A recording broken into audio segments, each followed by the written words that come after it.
aldı öz vətənindən. Soyqırım görmüsən düşmənlərindən.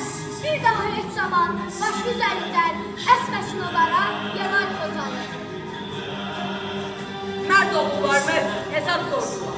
Namerdler dil töküp teslim oldular. Düşmenler bu günü unutturdular.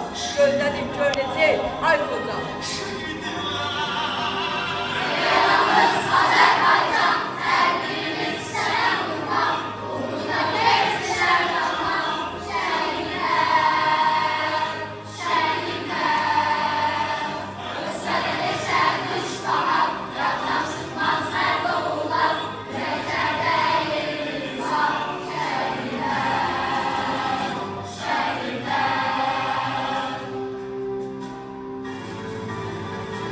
Yazı dolu qəsrində, hücum seçdikdə, aman vermədilər sizə.